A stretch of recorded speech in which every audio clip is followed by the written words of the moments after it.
नमस्कार। आप सभी का एक और नए वीडियो में स्वागत है।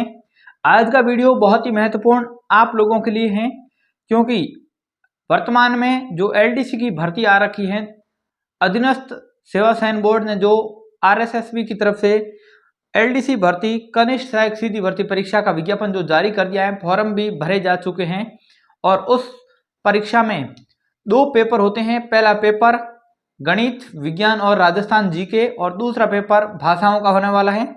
उन दोनों पेपर के आधार पर विद्यार्थी तैयारी करके और सेकंड फेज टाइपिंग के लिए जाते हैं। लेकिन फर्स्ट पेपर के अंदर आज के इस वीडियो में मैं जो चर्चा करूंगा वो विज्ञान विषय सामान्य विज्ञान का जो 50 अंकों का अंक भार आता है, इसमें 50 क्वेश्चन होते हैं, उसको कैसे तैयार किया जाए कि विज्ञान में आप अच्छी तरीके से प्रिपेयर होकर जाएं, कम से कम प्रश्न वहां पर गलत होने की संभावना हो, और किस टॉपिक से कितने प्रश्न आते हैं और किस टॉपिक को आप लोगों को ज़्यादा वेटेज देना है, ज़्यादा पढ़ना है, वो पूरी चर्चा इस वीडियो में होगी।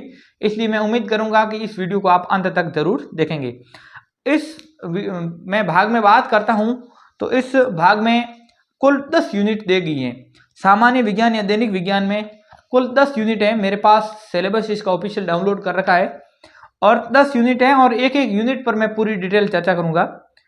सबसे पहले मैं बात करता हूं अगर यूनिट 1 की, तो यूनिट 1 आती है आपका भौतिक और रासायनिक प्रवर्तन। पहले मैं यूनिटों का अंक बार बता देता हूं और उसके बाद आपको बताऊंगा कि आपको ये टॉपिक कहां से पढ़ने हैं। भौतिक एवं रासायनिक परिवर्तन, ऑक्सीकरण और अपचयन अभिक्रियाएं, ये टॉपिक आपका पहली यूनिट है। और ये यूनिट पिछली बार जो 2018 में वैकेंसी आई थी उसमें 4 पेपर हुए थे। उन पूरे पेपरों का मैंने एनालिसिस भी किया है, मेरे पास वो पेपर भी पूरे डाउनलोड किए हुए पड़े हैं। मैं उन पर देख पर ही बात कर रहा हूं, मैं बिना प्रूफ की बात ही नहीं कर रहा हूं।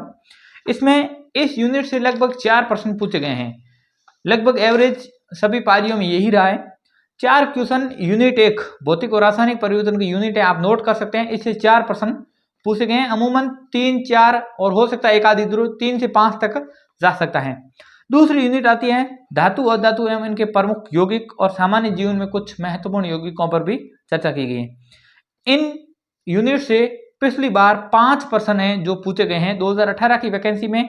यूनिट नंबर 2 सामान्य विज्ञान की, इसमें से 5 प्रश्न पूछे गए हैं और प्रश्न भी कुछ सामान्य न होकर थोड़े विशेष लेवल के थे। और उसके बाद मैं यूनिट 3 पर आ रहा हूं, वो है आपका कार्बन और कार्बन के महत्वपूर्ण कंपाउंड्स, यानी कि उसके महत्वपूर्ण यौगिक। और इसमें आपने कार्बन के अपर रूप है हाइड्रोकार्बन, क्लोरोफ्लोरोकार्बन, फ्रियोन वगैरह, सारे की सारी जो है वो मेटर बहुलक वगैरह, साबुन, अपमार्जक, वो इस यूनिट में आपको कवर करना है। और इस यूनिट से भी पिछली बार 5 क्वेश्चन आपके पूछे गए थे, यानी कि यूनिट 2 से भी 5 क्वेश्चन और यूनिट 3 से भी 5 क्वेश्चन पूछे गए हैं। अगला बात मैं फिजिक्स पर आता हूं। केमिस्ट्री का पोर्शन अपना यहाँ पर पूरा हो जाता है। अगला रहता है फिजिक्स का पोर्शन में सबसे आता है पहले प्रकाश का टॉपिक। प्रकाश के टॉपिक में प्रकाश का परावर्तन एवं नियम है, प्रकाश का वर्ण विक्षेपण, लेंस के प्रकार, दृष्टि दोष और निवारण। ये यूनिट आप लोगों के लिए बहुत महत्वपूर्ण है, क्योंकि इस यूनिट से पिछली बार 7 से 7 क्वेश्चन पुटअप किए गए थे। 7 से 7 क्वेश्चन, बाकी में 3, 4, 5 तक आ रहे थे, इसमें 7 से 7 क्वेश्चन आए हैं। और इसमें सिलेबस में हालांकि दर्पण वगैरह कोई स्पष्ट लिखा हुआ नहीं है, लेकिन आप लोगों को पढ़ना पड़ेगा, क्योंकि पिछली बार दर्पण और लेंस से संबंधित न्यूमेरिकल के क्वेश्चन भी परीक्षाओं में आए हैं। तो इससे लगभग 6 से 7 क्वेश्चन पूछे जाते हैं। अगली बात मैं करता हूं 5वीं विद्युत धारा पर। विद्युत धारा का टॉपिक है, इसमें ओम के नियम भी हैं, विद्युत चुंबकीय प्रेरण के नियम भी हैं, विद्युत जनित्र हैं, मोटर हैं, घरों में विद्युत की किस प्रकार व्यवस्था करनी है और कौन कौन सी युक्तियों की कार्यविधि रहेगी, और रख रखाव और उपयोग में लेते समय आपको क्या क्या सावधान। हालांकि ये यूनिट काफी बड़ी है, और बड़ी है तो प्रश्न भी इसमें से पूरे 5 और 2 कितने पूरे 7 क्वेश्चन पिछली परीक्षाओं में पूछे गए हैं। यानी कि कुल मिलाकर यूनिट 4 प्रकाश की और यूनिट 5 विद्युत की, इन दोनों यूनिटों से मिलाकर आपकी एलडीसी की परीक्षाओं में लगभग 13 से 14 क्वेश्चन पूछे गए हैं। तो ये 2 यूनिटें आपके लिए बहुत महत्वपूर्ण हो जाती हैं। अगर पूरा वेटेज इसमें देखा जाए तो 2 यूनिटों का वेटेज काफी ज्यादा रहने वाला है। इसके बाद यूनिट नंबर 6 पर आता हूं, और ध्यान से सुनना, ये यूनिट भी आपके लिए बहुत इंपॉर्टेंट है। वो है अंतरिक्ष और सूचना प्रौद्योगिकी, और भारत के कौन कौन से प्रमुख स्पेस कार्यक्रम हैं, और सूचना प्रौद्योगिकी लास्ट में ये भी लिखा है सूचना प्रौद्योगिकी। अब इस परीक्षा में जब पिछली बार परीक्षा हुई थी तो इस यूनिट को अधिकांश विद्यार्थी छोड़कर गए थे, क्योंकि 2016 में जो एलडीसी की परीक्षा हुई थी 2013 की वैकेंसी की, उसमें 2 प्रश्न पूछे गए थे और इस वजह से अधिकांश विद्यार्थी यही मानकर गए थे कि 2 प्रश्न आएंगे और कोई बात नहीं, 2 प्रश्नों के लिए इतना मैटर नहीं पढ़ सकते हैं और इसको छोड़ दिया। और इस परीक्षा में प्रत्येक पेपर में 8-8 क्वेश्चन आए हैं। इस यूनिट से 8 क्वेश्चन आए, एक अकेली यूनिट से स्पेस टेक्नोलॉजी और इंफॉर्मेशन टेक्नोलॉजी से। अगर 8 क्वेश्चन इस यूनिट 1 से आते हैं तो सभी यूनिटों में इसका वेटेज है वो सबसे ज़्यादा हो जाता है। और इस यूनिट को कहाँ से पढ़ना है इस पर भी चर्चा करेंगे। पहले मैं आपको वेटेज बता दें। अगली यूनिट आती है जेनेटिक्स, आनुवंशिकी से संबंधित। इसमें गुणसूत्रों की संरचना भी है, मेंडल के नियम भी रहने वाले हैं, प्रोटीन का सेंट्रल डोग्मा सिद्धांत भी रहने वाला है और मनुष्यों में किस प्रकार से बच्चे और बच्ची का या कह सकते हैं पुरुष और मादा का निर्धारण कर सकते हैं, लिंग निर्धारण किस प्रकार कर सकते हैं, वो इसमें टॉपिक शामिल है। और इसमें जेनेटिक्स से संबंधित 3 से 4 क्वेश्चन पिछली परीक्षा में पूछे गए हैं, तो हालांकि इतना वेटेज इसका नहीं है। उसके बाद आता है 8वीं यूनिट पर्यावरण से संबंधित है, इकोलॉजी है। उसमें आपको पारिस्थितिकी तंत्र है, पारिस्थितिकी जैविक घटक, ऊर्जा प्रवाह, जैव भू रासायनिक चक्र हैं, इसमें जैसे ऑक्सीजन, नाइट्रोजन, सल्फर, फास्फोरस, जल चक्र, ये सारे पढ़ने पड़ेंगे। उसके साथ साथ बायोटेक्नोलॉजी की कुछ जानकारी है, जैसे सामान्य जानकारी, बायो पेटेंट है, नई पादप किस्मों का परिवर्तन, ट्रांसजेनिक या पराजेनिक जीन। ये यूनिट हालांकि इकोलॉजी की सरल है, लेकिन बायोटेक्नोलॉजी यूनिट थोड़ी सी टफ पड़ती है। इस यूनिट से आपके 5 से 6 क्वेश्चन पिछली परीक्षाओं में पूछे गए हैं और 5 से 6 क्वेश्चन भी काफ़ी अच्छा वेटेज रखते हैं। और अगला सेकंड लास्ट यूनिट है जंतुओं का आर्थिक महत्व और पादपों का आर्थिक महत्व। हालांकि ये यूनिट इतनी लंबी भी नहीं है, लेकिन ये यूनिट थोड़ी सी याद करने की, रटने की है, क्योंकि इसमें पादपों के वानस्पतिक नाम वगैरह और पादप के कौन से भाग से जैसे फल प्राप्त होता है या कोई बीज प्राप्त होता है, किस भाग से ये मिलता है, ये सारे इसमें शामिल है। औषधीय पादप हैं, बाकी मसालेदार पादप हैं, तेलीय पादप हैं, ये सारे के सारे इसमें पढ़ने पड़ेंगे। हालांकि इससे विशेष कोई क्वेश्चन पूछे नहीं गए हैं वो, और कॉम्बिनेशन के रूप में ही इसमें प्रश्न पूछे जाते हैं। और लास्ट यूनिट रहती है आपको बायोलॉजी की है, और रक्त समूह, रक्ताधान, रोगाणु, मानव स्वास्थ्य, आरएस फैक्टर, कुपोषण और मानव स्वास्थ्य और मानव रोग, उनके क्या कारण हो सकते हैं और किस प्रकार से उनका निवारण कर सकते हैं, ये लास्ट यूनिट है। और इससे भी 4 से 5 क्वेश्चन आपके पूछे गए हैं, यानी कि कुल मिलाकर आपकी जो 50 क्वेश्चनों की जो एक समय सारणी आप कह सकते हैं, वो मैंने आपको बताने की कोशिश की है। इसमें सबसे ज्यादा अगर वेटेज किसी का है तो अंतरिक्ष और सूचना प्रौद्योगिकी 1 यूनिट 8 क्वेश्चन, और दूसरा रहता है तो विद्युत और प्रकाश के जो फिजिक्स के 2 टॉपिक हैं उनका वेटेज सबसे ज्यादा है, और बाकी इतना वेटेज नहीं है। एक आप पर्यावरण, इकोलॉजी और बायोटेक्नोलॉजी की यूनिट को थोड़ा ध्यान से देख सकते हैं, ये यूनिट है बहुत इंपॉर्टेंट है। और अगर मैं केमिस्ट्री की बात करता हूं तो इसमें आप कार्बन और कार्बन के यौगिक वाली जो यूनिट है, यूनिट नंबर 3, उसको थोड़ा वेटेज ज्यादा देंगे।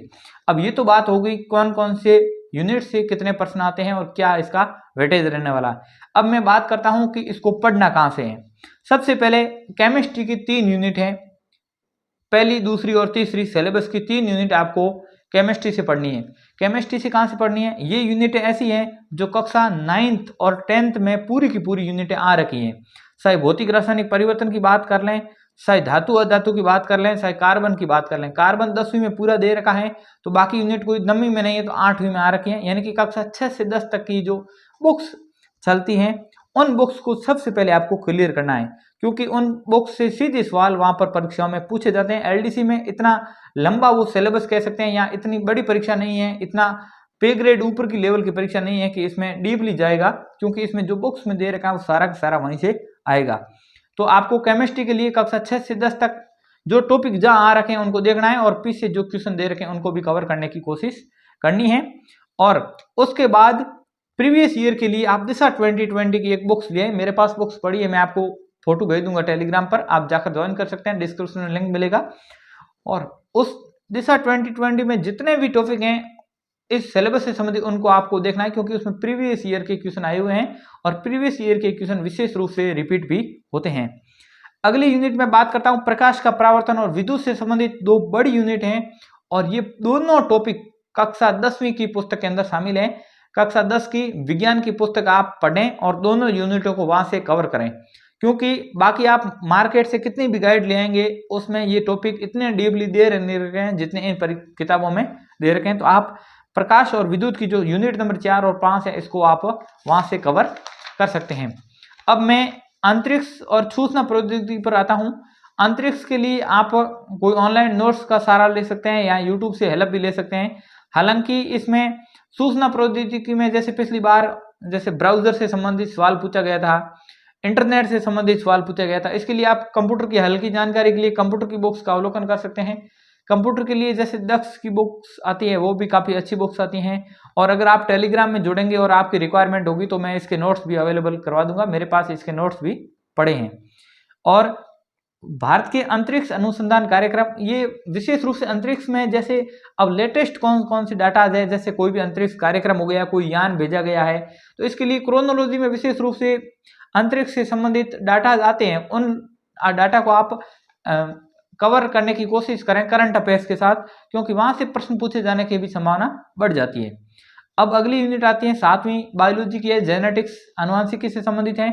ये पूरी की पूरी यूनिट आपको शायद 10वीं की पुस्तक में मिलेगी, लेकिन वहां पर इतना डीपली दे नहीं रखा है। मैंने इसको देखा भी है, क्योंकि उसमें मेंडल के नियम किस तरीके से लिखे गए हैं कोई पता ही नहीं चल पा रहा है। इसके लिए आप ऑनलाइन कोई नोट्स का सहारा ले सकते हैं, और टेलीग्राम में जुड़ेंगे तो मैं भी इसके नोट्स अवेलेबल करवा सकता हूँ। बाकी मार्केट से आप जैसे एरियंत वगैरह की बुक्स आती हैं, एलडीसी में भी बुक्स कई आए भी हैं, लेकिन मैंने उसको देखा नहीं है, इसलिए मैं सजेस्ट नहीं करूंगा। हो सकता है जेनेटिक्स आपने 11th-12th की आपके पास पुस्तक हैं तो उनमें अच्छी तरीके से दे रखी हैं, आप जेनेटिक्स को वहां से भी कवर कर सकते हैं। उसके बाद इकोलॉजी और बायोटेक्नोलॉजी है। ये बायोटेक्नोलॉजी की यूनिट आपकी इन्वायरमेंट से संबंधित यूनिट है, ये आपकी कक्षा 6 से 10 तक की पुस्तकों में मिल जाएगी। हालांकि बायोटेक्नोलॉजी इसमें इतनी अच्छी तरीके से आ नहीं रखी है, इसके लिए भी आपको 11th-12th की पुस्तक सहारा ले सकते हैं, या फिर आप मार्केट से कोई इलाज कर या ऑनलाइन कोई क्लास देकर भी इसके नोट्स बना सकते हैं। इसमें विशेष रूप से इतना बार से पूछे जाने की संभावना रहती नहीं है। वैसे आप गूगल पर सर्च करेंगे तो इसकी पीडीएफ भी मिल जाएगी। अगली यूनिट है जंतुओं का आर्थिक महत्व और पादपों का आर्थिक महत्व। ये यूनिट आपको कक्षा या तो 9th में है या 10th में, शायद यूनिट नंबर 14 है मेरे हिसाब से। उसमें पूरा का पूरा आपको हर पादप का एनालिसिस दे रखा है, आप इसको देख लीजिए, क्योंकि इससे बाहर लगभग क्वेश्चन जाता नहीं है। और 11th-12th में आप देखेंगे तो उसमें बहुत डीप दे रखा है, वहां पर भी ये यूनिट आ रखे हैं, लेकिन वहां पर बहुत डीप है, आपको पढ़ने की आवश्यकता नहीं है। जो 9th-10th में आ रखा है उसको आप कवर कर लीजिए। और लास्ट और अंतिम यूनिट ब्लड से संबंधित है, ये भी आपकी कक्षा 6 से 10 तक की पुस्तकों में मिलेगी, लेकिन मैं आपको चाहे फिजिक्स हो, चाहे केमिस्ट्री हो, चाहे बायोलॉजी हो, एक दिशा 2020 के लिए जरूर सजेशन दूंगा कि दिशा 2020 को आप जरूर अवलोकन करें। अंक भार मैंने पूरा बता दिया है, किस तरीके से प्रश्नों को पढ़ना है, किस तरीके से आपको कवर करने की कोशिश करनी है। उम्मीद करता हूं कि इस वीडियो में साइंस से संबंधित अब कोई भी डाउट शेष नहीं रहा होगा। अगर वीडियो पूरा पसंद आ गया है तो वीडियो को लाइक कर दीजिए, शेयर कर दीजिए, क्योंकि अपने सहपाठियों तक पहुंचाने की जिम्मेदारी आप लोगों की है। और कोई भी समस्या सुझाव हैं तो आप कमेंट कर सकते हैं। अगले किसी वीडियो में किस वैकेंसी से संबंधित वीडियो चाहते हैं वो भी कमेंट कर सकते हैं। चैनल पर पहली बार नए हैं तो उसको सब्सक्राइब करें, बेल आइकन दबाएं। मिलते हैं नेक्स्ट वीडियो में, तब तक के लिए जय हिंद, जय भारत, धन्यवाद।